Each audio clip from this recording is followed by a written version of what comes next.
one of the garden clubs that helped start Zilker, and we are coming up on our 78th anniversary. So that seems kind of weird, right? Because organic wasn't even a thing then, right?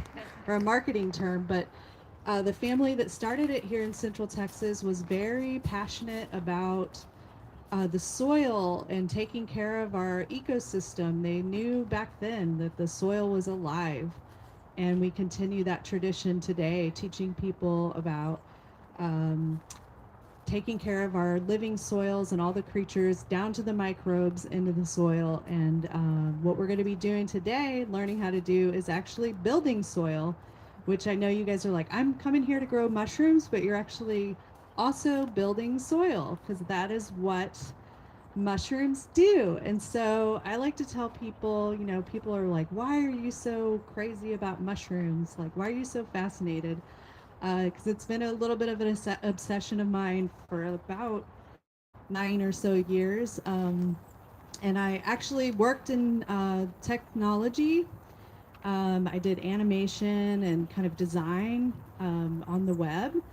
And when I learned about mushrooms and what they do, I was like, why am I sitting on this fake internet all day?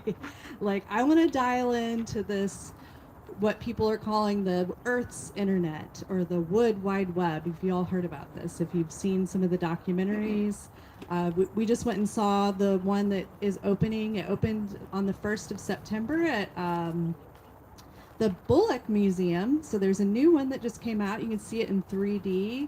All these beautiful time lapse photography. It was so enchanting.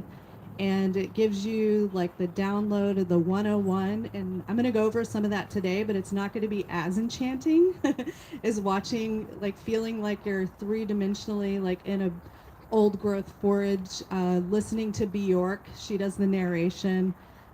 Merlin Sheldrake, he's also an author from the UK, and he wrote a book called Entangled Life. And so he's also a big part of that documentary as well. But definitely recommend that.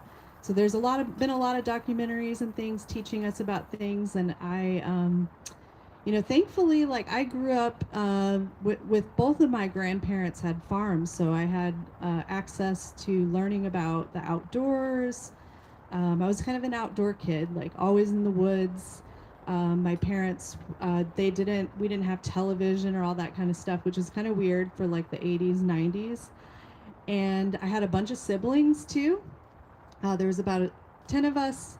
So we spent a lot of time outdoors, and every year around morel season, does anybody know what morels are? Amen to that. Yeah, there's a tasty, right? Yes. So they grow here in Texas, y'all. I've found them, but not in the last couple years with this, with our crazy erratic weather.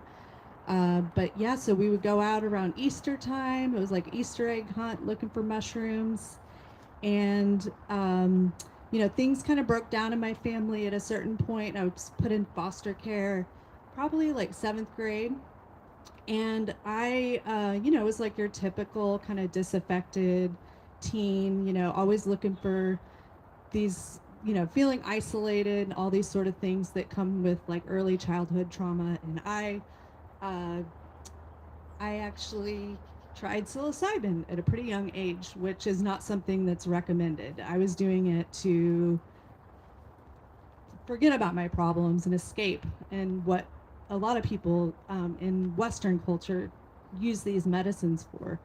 But as we know, like these medicines are used in a very sacred way in a lot of parts of the world. And so I realized like, wow, I'm not alone. I'm connected to all of these things in my environment. Like I felt like a sense of kind of like relief, and I could let go of kind of holding on to like the shame of like others people's choices that changed my life. So I really feel like I owe kind of owe a little bit of what I learned early on. I want to like share that with other people, and it brought me into an understanding the whole kind of life cycle of mushrooms, understanding it in a deeper way, and especially understanding how we are connected to it through the soil. And so I do educational programming with the Austin Organic Gardeners. We're out here every Saturday taking care of the veggie gardens in the just right down by the blacksmith shop, the red barn over there. And so we grow veggies and we use a lot of these mushroom blocks to help our soil and feed all of the living creatures. And so I also do the educational programming for Central Texas Mycological Society. So there's a lot of overlapping, especially since plants and mushrooms are so connected. So about 95% of plants like depend on fungi, and there's like a couple different kinds that I'm going to talk about today.